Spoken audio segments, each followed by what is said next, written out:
Imagine a 37-year-old army captain stepping up to lead a nation, kicking out foreign powers, and sparking a movement that's got the whole world talking. This isn't a movie, it's the real story of Ibrahim Traoré in Burkina Faso. From gold mines to farms to battlefields, he's rewriting his country's future. Want to know how one guy is shaking up an entire nation? Buckle up, because this story's going to blow your mind. Welcome to Sky TV. Who is Ibrahim Traoré? Let's start with the man himself, Ibrahim Traoré, the youngest head of state in the world. Born in 1988 in a small town in Burkina Faso, Traoré wasn't born into power or wealth. He grew up like most kids in his country, surrounded by the challenges of poverty and limited opportunities. He studied geology at the University of Ouagadougou, but his heart was in serving his people. So, he joined the army, rising through the ranks and fighting insurgents in some of the toughest battles Burkina Faso's ever seen. By 2022, at just 34, he led a coup to oust the military leader before him, who he felt wasn't doing enough to tackle the country's crises: poverty, insecurity, and foreign control. Traoré stepped up as interim president, not because he wanted fame, but because he believed Burkina Faso deserved better. This guy's not your typical politician, he's a soldier with a vision, kicking out foreign influence. Now, let's get to one of Traoré's boldest moves. For decades, Burkina Faso was heavily influenced by France, its former colonial ruler. French troops were stationed there, French companies had major stakes in the economy, and French diplomats had a say in politics. He's forging new partnerships with countries like Russia, Turkey, and Iran, looking for allies who respect Burkina Faso's sovereignty, taking back resources. Here's where Traoré really changing the game: resources. Burkina Faso is one of Africa's top gold producers, with mines pumping out millions of dollars worth of gold every year. But for too long, foreign companies, mostly from Canada and Europe, were walking away with the profits while locals stayed poor. Traoré said, "No more." He's nationalizing gold mines, meaning the government gets a bigger share of the wealth. In 2024, he opened the country's first gold refinery, so Burkina Faso isn't just exporting raw gold but processing it at home. This one refinery created 100 direct jobs and up to 5,000 indirect ones. Think truck drivers, shopkeepers, and construction workers. That money's now funding schools, hospitals, and roads. Traoré is also looking at other resources, like manganese and cotton, to make sure Burkina Faso's wealth stays with its people. It's like he's turning the country's natural treasures into a brighter future, investing in the people. Traoré is not just about big policies, he's focused on the everyday Burkinabe.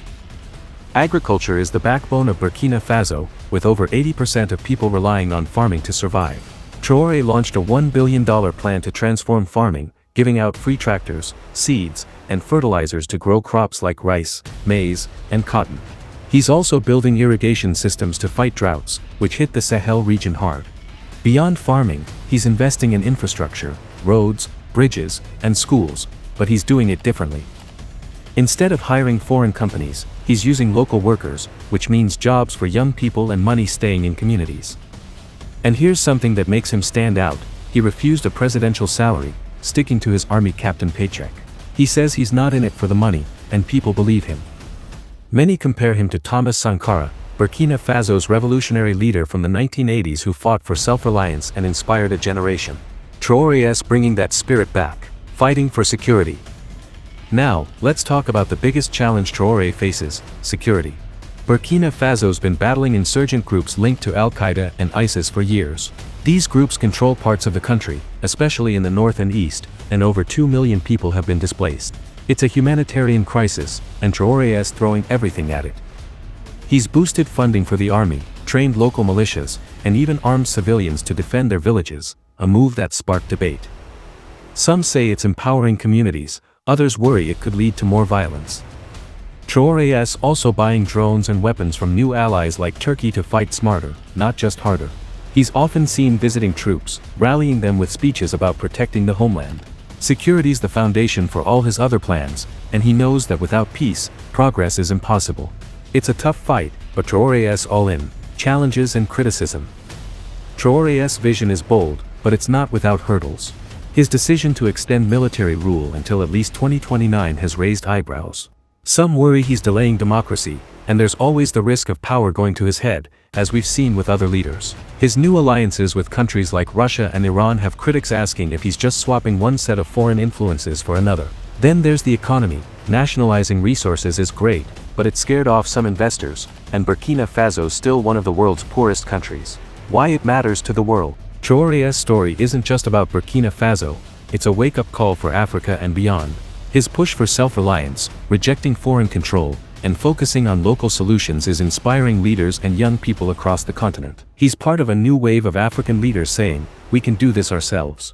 Whether he succeeds or stumbles, his movement is challenging the old ways of doing things and putting Africa's future in African hands. Ibrahim Traoré is a name you won't forget.